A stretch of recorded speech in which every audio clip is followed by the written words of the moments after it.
power, one power, one power, one power, one power, one power. There's one power invisible, yet we see it everywhere in everything. One power indescribable, yet we speak of it in every word we say. Mysterious until you know the truth. As simple as the love inside of you. Call it God, call it Spirit, call it Jesus, call it Lord, call it Buddha, Baha'u'llah, Hashem, or Heaven's Door. It's Muhammad, it's your mind, it's your soul, or it's your sign. It's the universe, it's music, Mother Earth, or Father Time. Whatever name, give it, it's all one power, can't you see? Whatever name you give it, it's the very air we breathe. Oh, it's the power of the love in you and me. One power, one power, one power. It's one power, one power, one power.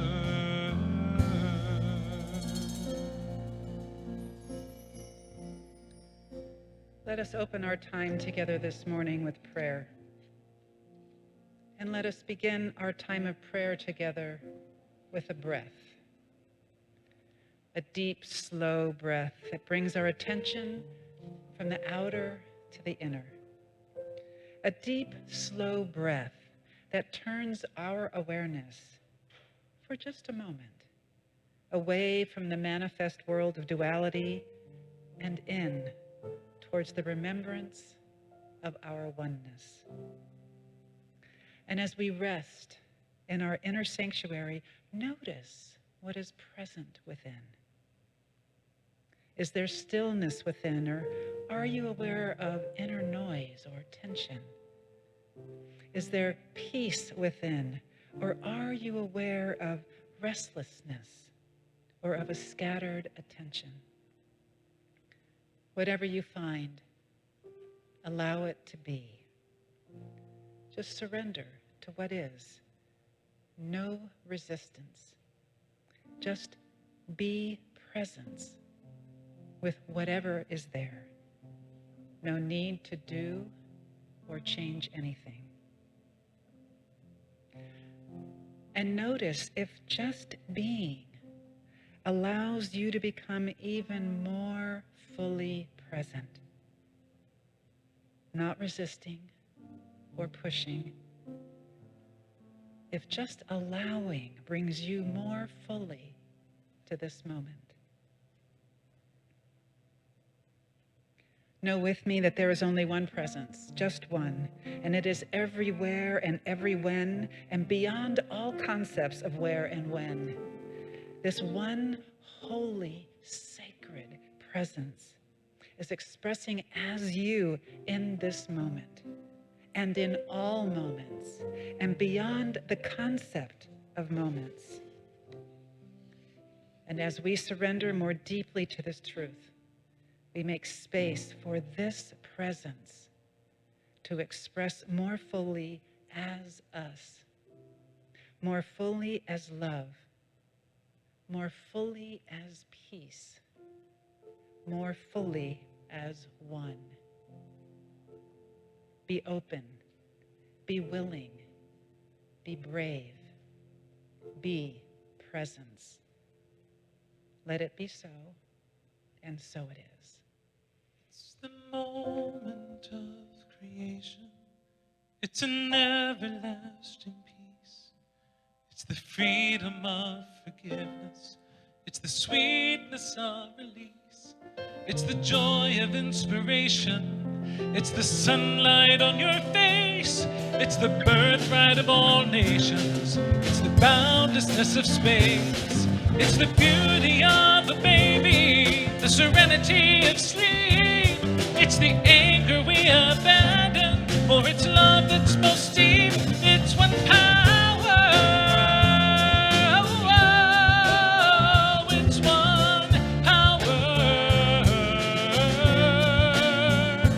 It's the power of the love that lives in you and me. It's the power of the love in you and me. One power, one power, one power. It's one power, one power, one power.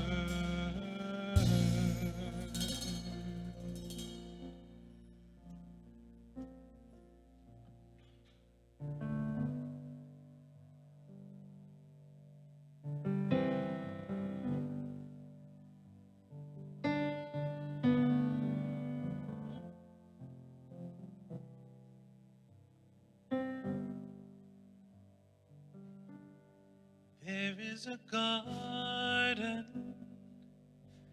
where dreams come true,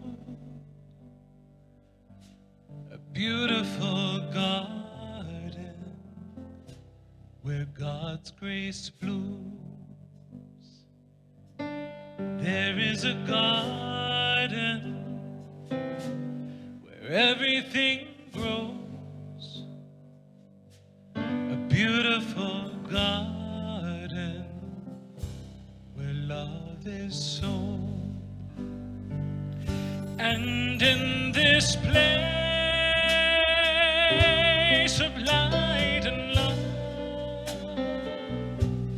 you can have anything that you're dreaming of. There is a garden where dreams come true, a beautiful garden. That garden is you.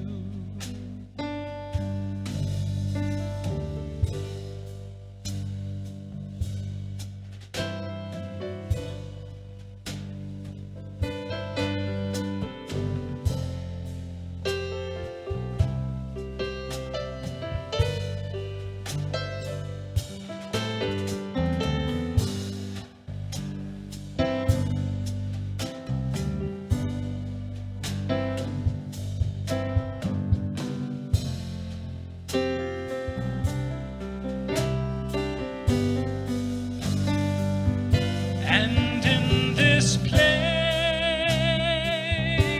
of light and love, you can have anything that you're dreaming of.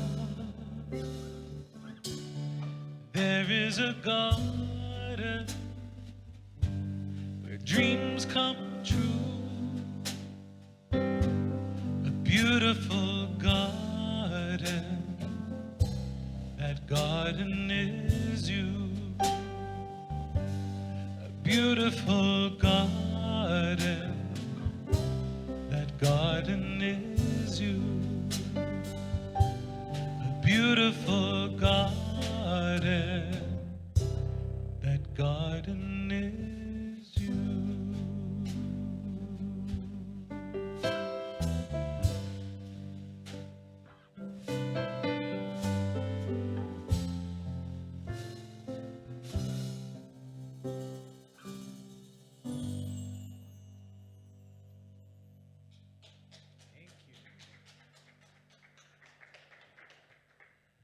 I can't think of a better way to start a Sunday morning. Thank you. Welcome. Good morning and welcome to Unity in Lynnwood. We are so deeply, deeply glad that you are here with us on this fine morning. And for those of you online who do not live in the Pacific Northwest, by fine, I mean rainy and cold. Our Northwest winter. My name is Reverend Nina Clark, and I'm the Associate Minister here, and I am personally delighted to share this morning with you. I'm also delighted and grateful for the technology that makes it possible for us to be together in this way.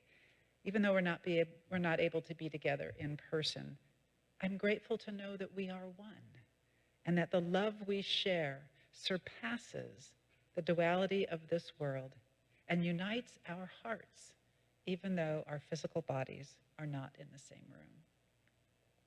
Next Sunday, our doors will be open again, and we can bump elbows and look into each other's eyes again, and I'm grateful for that as well.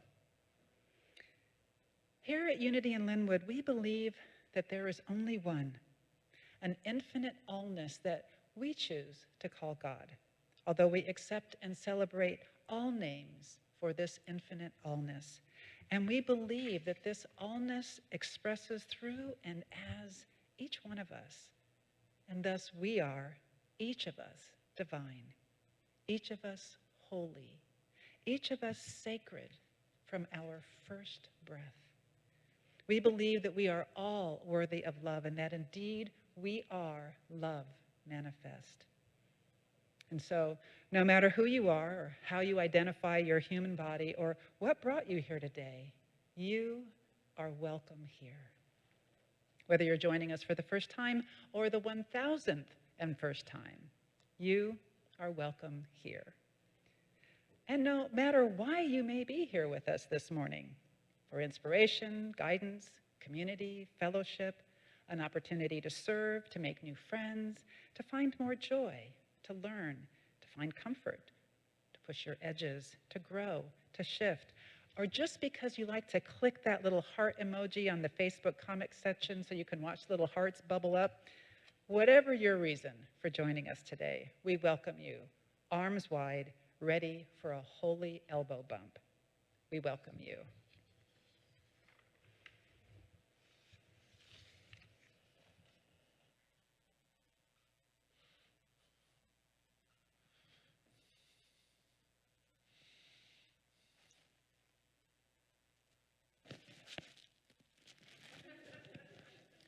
Thank you, Reverend Nina Clark. What an honor to walk with you. What an honor. I'd like to welcome you again to this unfolding, evolving idea of oneness and possibility, which we call Unity in Lynnwood. My name is Dr. Richard Loren Held, and as I enjoy saying each week, it is the honor of an incarnation. It is the delight of a week to serve as the spiritual director at this center. Practical spirituality, welcoming community, that mission statement, so short in word and yet so broad in idea. Every week I like to support this mission statement with one of the supporting statements, one of the values statements, which we developed in conversation with your board of trustees beginning in late 2014. Yet again, where does the time go? It was yesterday. It was yesterday. But it was late 2014. Today I've chosen to offer the fourth of the 6 statements. It reads as follows: we believe each person is an individualized expression of divinity itself, and we accept each person as such without condition, question, or exception. As a matter of principle, then, it can be said that we at Unity in Lynnwood love boldly.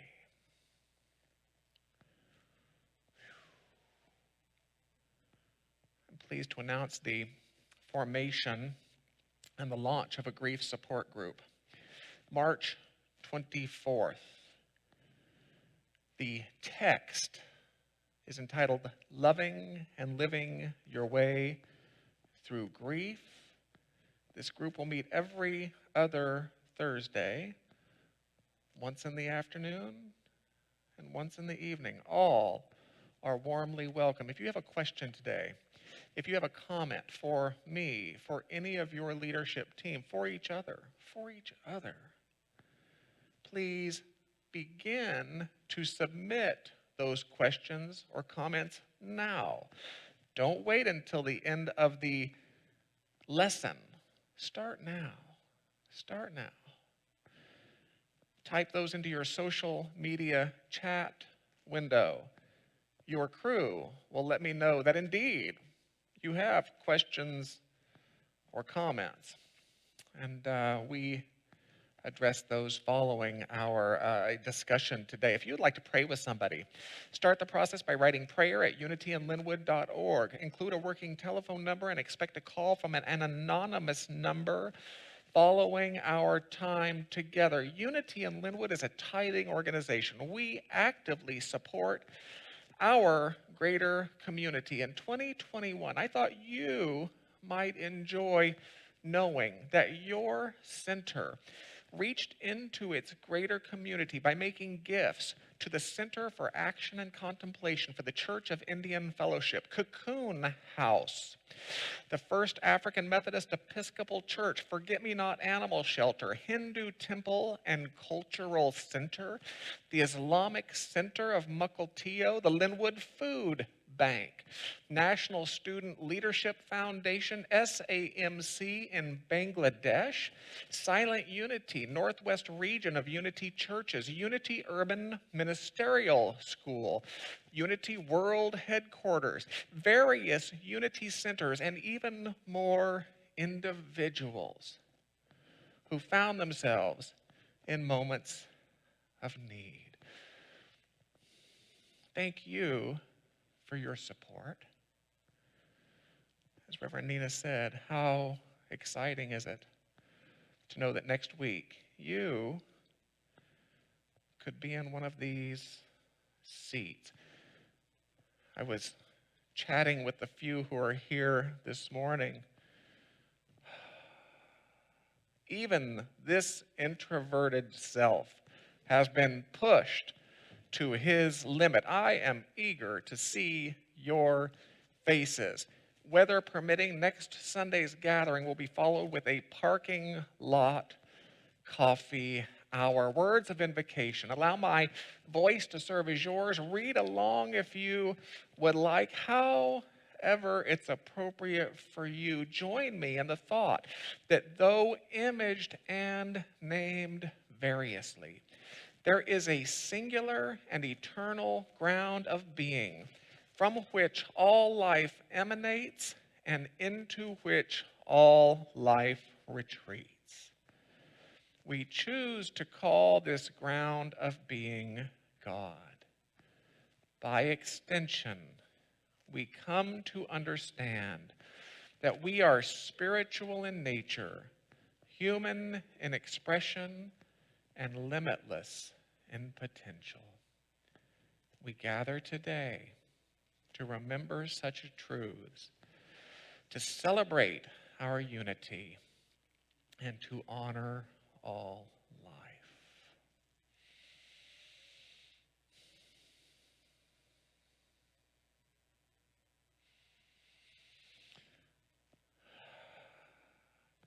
So in the story for today, God created Adam to tend God's beautiful garden. Now this garden, as you already know, had two central trees, the tree of life and the tree of the knowledge of good and evil. This Adam was told that he could eat from any tree except the latter. Any tree except this tree of the knowledge of good and evil, lest he would surely die. Now, in this particular creation story, and remember that in the other creation story, male and female are created simultaneously as something of a grand climax to several days of work. In this particular creation story, God caused Adam to fall asleep, and he fashioned Eve from Adam's rib. Now, this inaugural couple if you will. We're in the company of a crafty serpent who encouraged Eve to eat from the forbidden tree, the tree of the knowledge of good and evil, indicating that in truth she would become like God. So she ate, and she liked. She gave some to Adam, and he ate.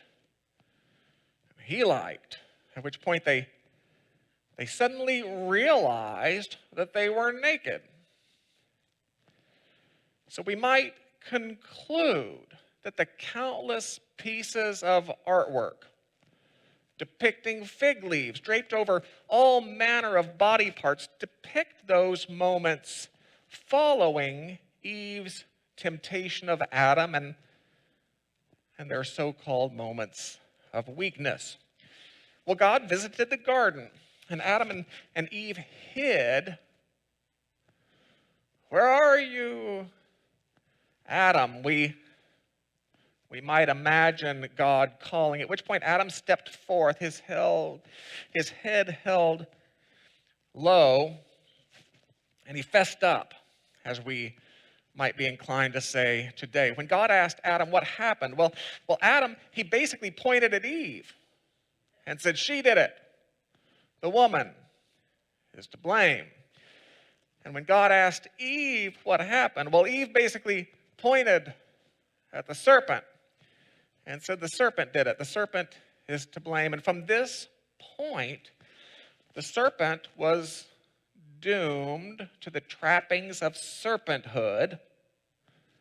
Eve was doomed to the pains of childbirth, and Adam was doomed to the demands of survival, fashioning suits of skin for the naughty couple. God banished them from the garden. Those are the highlights. Now, in short, our collective memory tends to summarize today's story, whether around dinner tables or in Sunday school classes, as Adam and Eve being tempted by Satan in the form of a serpent, of course you understand, Adam and Eve being tempted by Satan into eating an apple from the tree of the knowledge of good and evil, thereby plummeting the entirety of humanity into an inherited identity and karmic debt entitled original sin. That's what our collective memory tends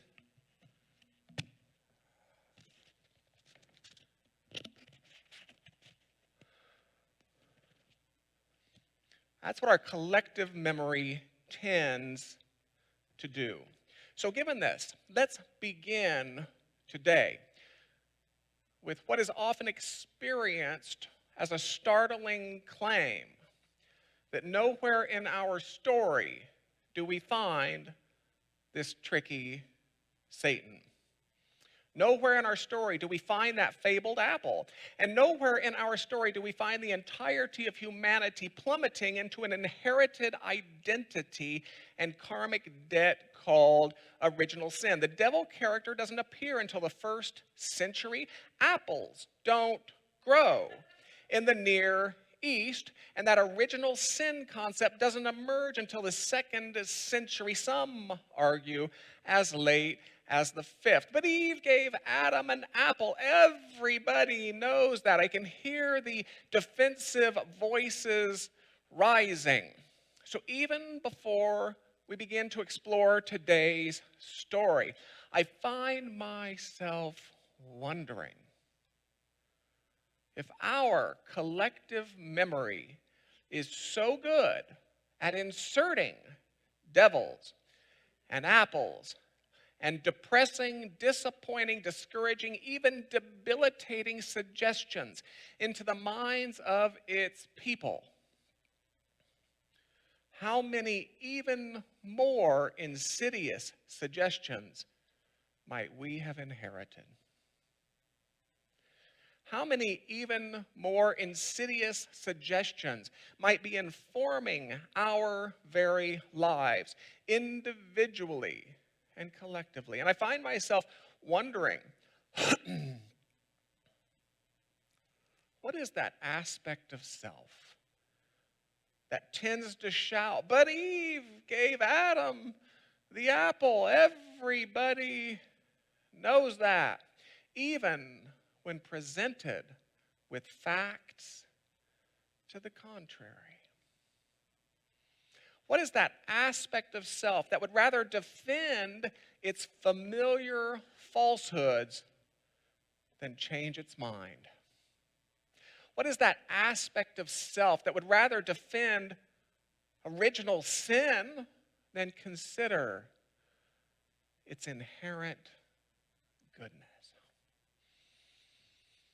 I think these are pertinent wonderings for today's world. Now, if you weren't with us last week, I highly recommend that you watch last week's gathering on YouTube or Facebook, because it provides something of a frame for this series entitled Opening the Bible. Week 1 suggests that in any study of the Bible, there is no authentic seeking of meaning without an authentic seeking of context. Week 1 suggests that biblical content is varied, including history, prophecy, poetry, prayer, resistance, literature, rudimentary science, song lyrics, code language, teaching allegory, written well over 1,000 years by various authors, and included by virtue of processes which were influenced by politic and power. Week 1 suggests that biblical content offers layers of meaning, ranging from the literal factual to the mystical metaphorical, and that some comment offers more than one layer of meaning simultaneously. For all who would present this library of books as one-dimensional, and you can spot them by words such as inerrant and infallible. Sometimes you can spot them by phrases such as, well, the Bible says it, I believe it, and that does it. For all who would present this library of books as one-dimensional, 1 week suggests that to do so is to disrespect Scripture, to limit our understanding, to disregard human progress, and to threaten the sustainability of the Judeo-Christian tradition itself. Early in my ministry, I have to tell you, I got myself into a bit of trouble by suggesting that if you haven't yet read the Bible, don't. I got myself into a bit of trouble by suggesting that you start by reading some excellent books about the Bible. Borg, Crossan, Spong, these scholars come to mind. Gaining context will enrich and inform everything you read. It's like attending the opera. Read the notes first. It will enrich and inform everything you experience. Wearing glasses will enrich and inform everything you see. You get my point. You get my point. Now, of those layers of meaning, I turn first to the literal, factual end of the spectrum. Said simply, this level of meaning makes it their story. It's their story. And my encouragement is to consider that because the Adam and Eve narrative wasn't written as an historical account, supposing to offer some rudimentary science about the grand entrance of humankind, it must not be read as such. It was in the 17th century that a Dr. John Lightfoot famously calculated that grand entrance of humanity occurred at 9 o'clock a.m. on a Sunday. The year was 3928 BCE. I wonder if that could be why so many have church services at 9 o'clock a.m. on a Sunday. I don't know. I don't know. It was our friend Bishop John Shelby Spong who called such a literalization of Hebrew teaching texts a Gentile heresy. And I could not agree more. Ultimately, it does damage. Ultimately, it hurts people. Now, unity as a movement tends to favor the mystical, metaphysical, metaphorical end of the spectrum by suggesting a metaphysical layer of meaning. This layer of meaning makes it my story. In simple terms, a metaphysical layer of meaning would interpret all situations, all places, dynamics, characters as aspects of self. So in a sense, a metaphysical layer of meaning is deeply psychological, it's timeless, it's personal, it tends to be universal. A metaphysical layer of meaning would suggest that Eve and Adam, that serpent, they all represent something in you or something in your life. For the great theologian and metaphysician Neville Goddard, Eve represents the soul, and Adam represents the body. Or Eve, the inner, and Adam, the outer. So one metaphysical interpretation of Eve's eating the apple, the fruit, see there it is. There it is. That's how deeply programmed we are. One metaphysical interpretation of Eve's eating the fruit before Adam is that the soul gives rise to the body. Or that inner experiences give rise to outer experiences. And the serpent, well, that serpent represents that aspect of self that tends to forget. The serpent represents that aspect of self that would lash out, that aspect of self that would blame the world, that aspect of self that would try to fix everything and everybody out there before turning within. I can tell even in our physical sanctuary there are those who relate. That serpent represents that aspect of self that tends to forget that life is best approached from the inside out. Eve eats, and then Adam eats. Now, for Unity co-founders, Charles and Myrtle Fillmore, Eve represents something of a feeling nature. Adam represents something of a thinking nature. So another metaphysical interpretation might be that in any creative endeavor, feel it first.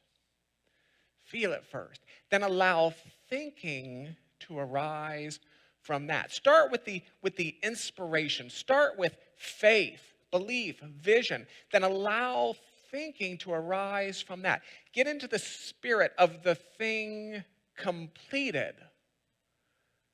Then allow thinking to arise from that.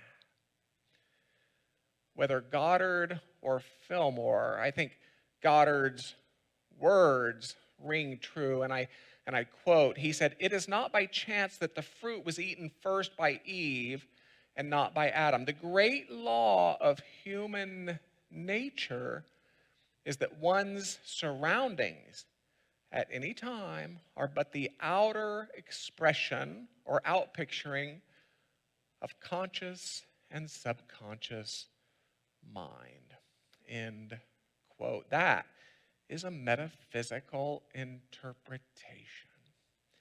And if you have not already intuited this, let me be absolutely clear. I don't believe in one correct metaphysical interpretation any more than I believe in one correct maieutic interpretation.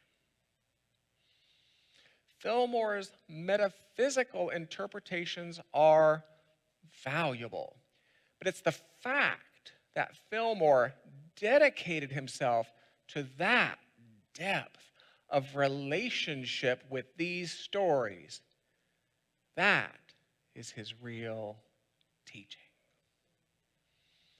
Your pursuit of a metaphysical layer of meaning requires you to ask questions like these. What aspect of me might be represented by Eve? What aspect of me might be represented by Adam? Can I recognize that serpent as an aspect of self? And if that garden is an aspect of me, what could it possibly mean for me to leave it? That might be your work this week. Reflect upon this text, what it might mean to you right here and right now. This is what it means for Scripture to come alive. That's what it means. And for next week, give an early look at those so-called 10 commandments. And I say so-called because, well, I have a different idea. Imagine that.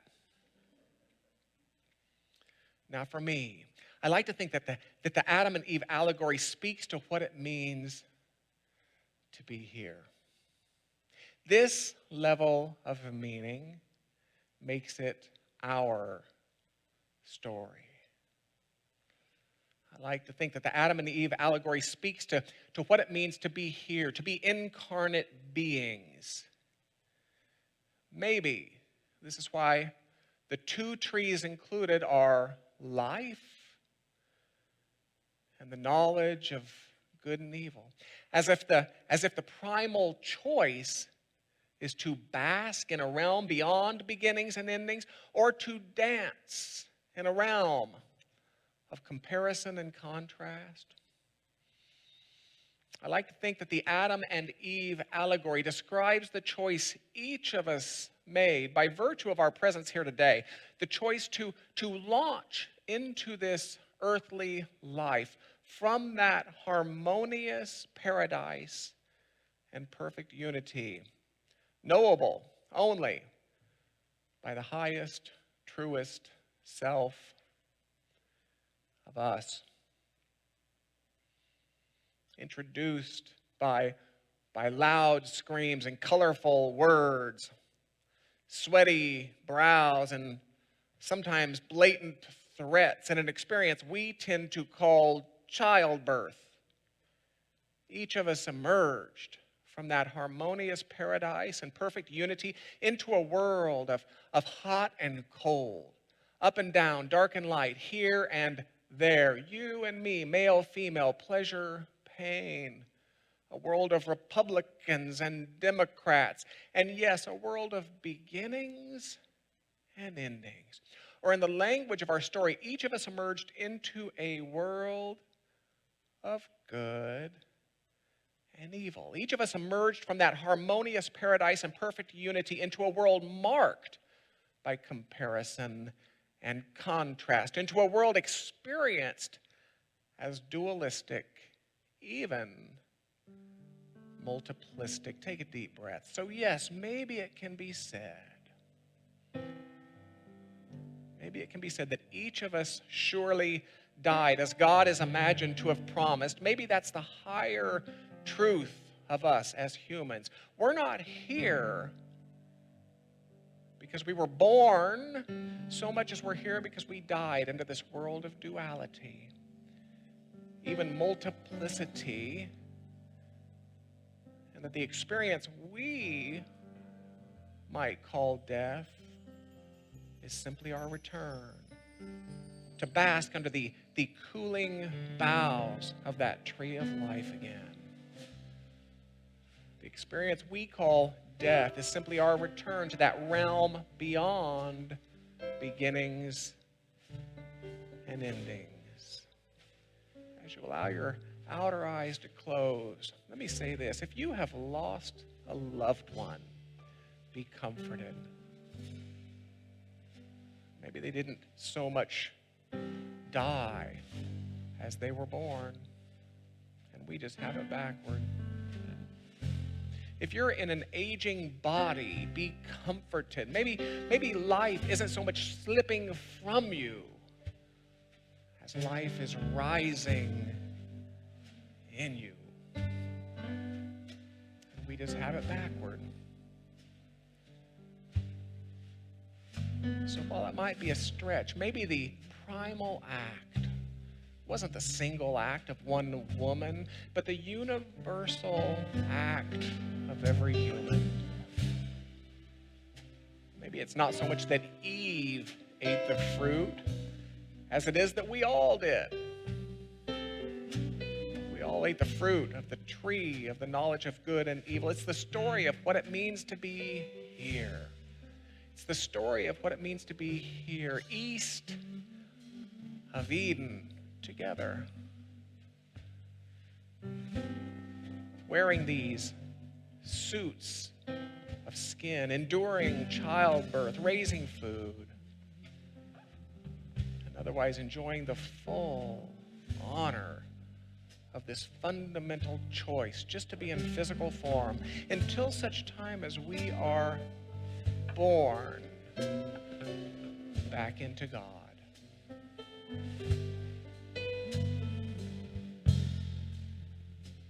I have to believe that during this earthly sojourn, we share veiled memories of the harmonious paradise and perfect unity from time to time.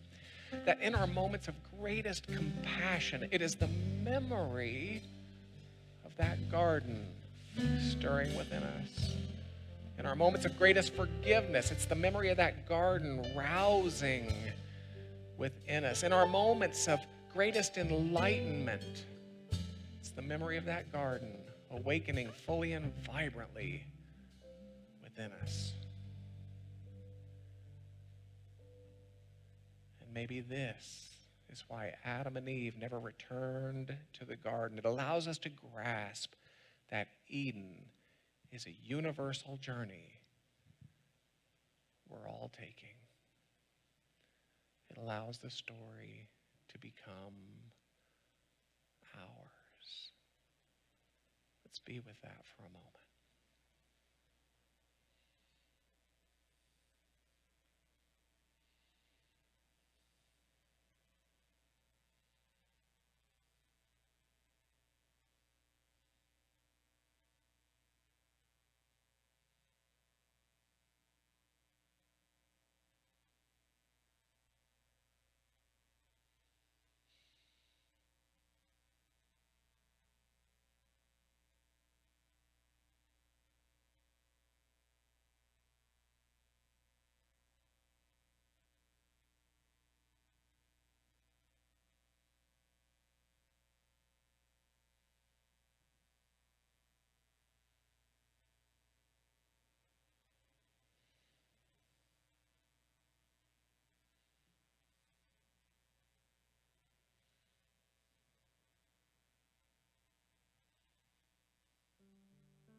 So it is.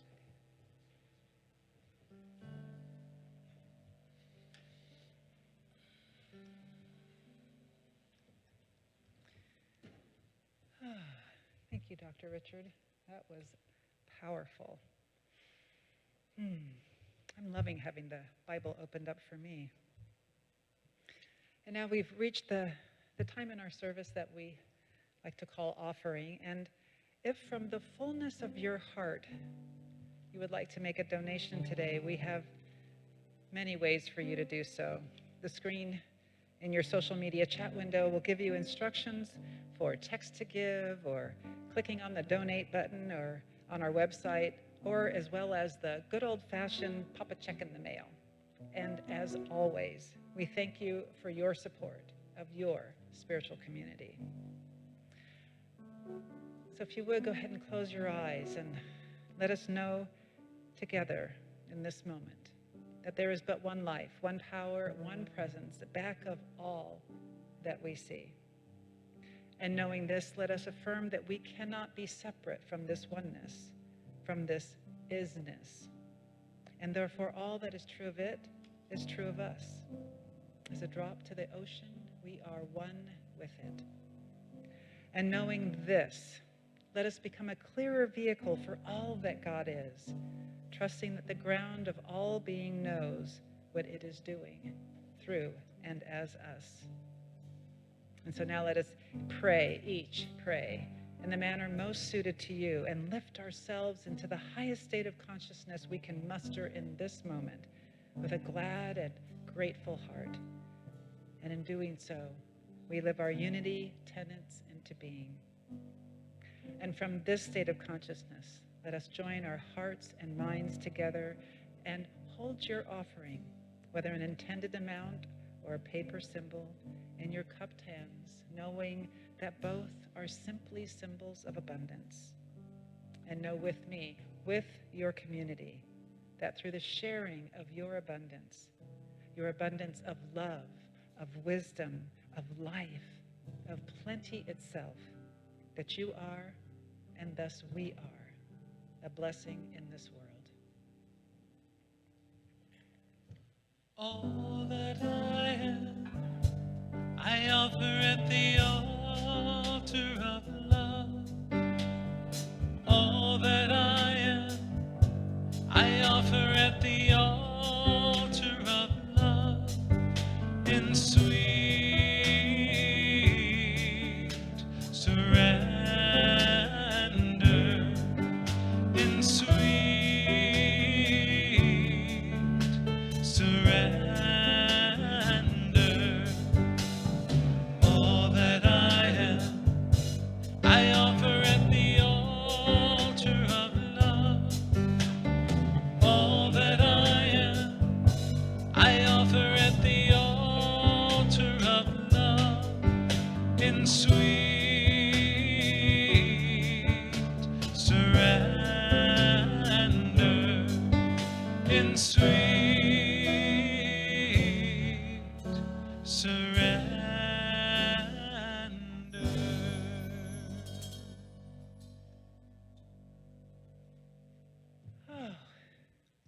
We have invitations for you, and I'd like to introduce Mandy Arwen, who will be giving your first invitation. Mandy?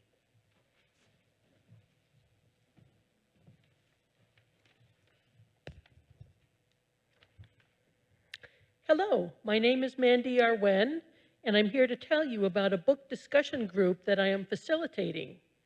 The group meets Sundays from 3 to 4 and begins today. The book is called The Power of Positive Thinking by Norman Vincent Peale. This wonderful book suggests spiritual techniques which demonstrate that you do not have to be defeated by anything, that you can have peace of mind, improved health, and an ever-increasing flow of energy. We will use Peale's techniques and discuss our results. Today will be the introduction and preface. We will not begin chapter 1 until next Sunday. Books are available in the gift shop this Wednesday and Thursday and Sunday, but we do recommend that you call the office for hours. Please go to the Unity calendar page to sign up. Also, please check your junk folders for Zoom links and contact the office if you have any problems. We have a good group registered already, and I hope to see more sign up today. Thank you.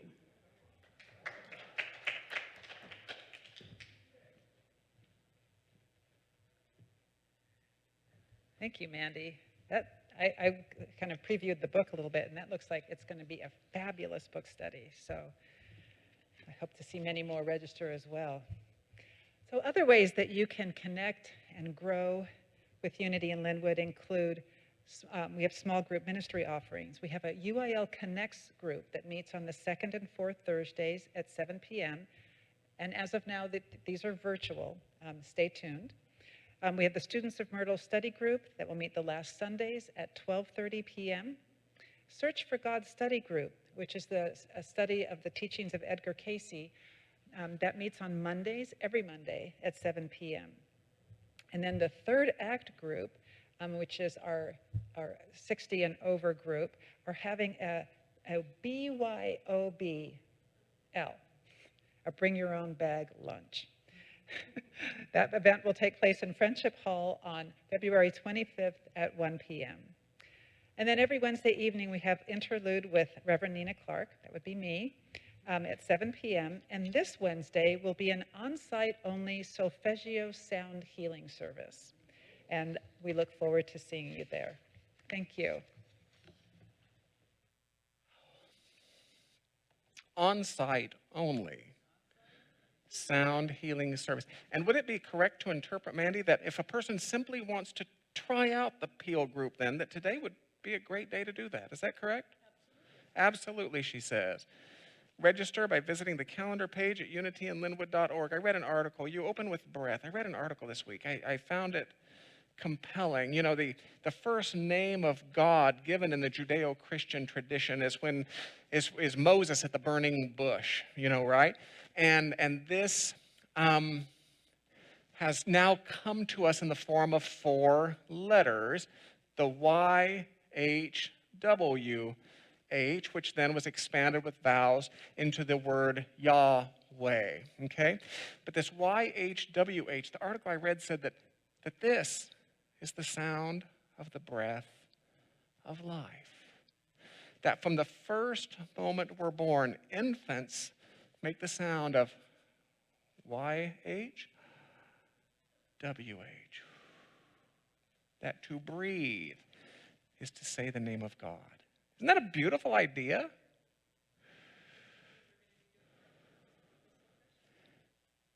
They will be doing breath work as part of the solfeggio service. So there we go. YH, the inhalation, WH, the exhalation, the breath of life, the name of God. I loved that. I loved it. So let's begin by breathing together. Let's close the outer eyes and let's breathe in and let's breathe out. The breath of life, an acknowledgement of that life behind all life, that life that we choose to call God. So let the breath then remind us that everything we hold God to be is right here. It is as near as the breath.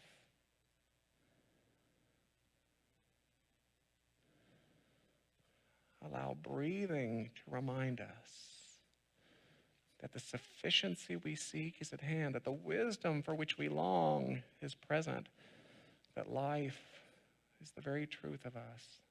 Life beyond this realm of beginnings and endings.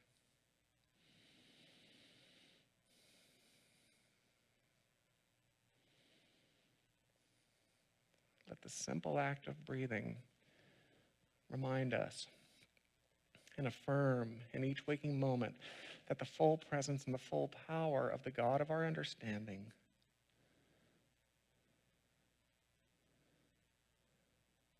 is both here and now.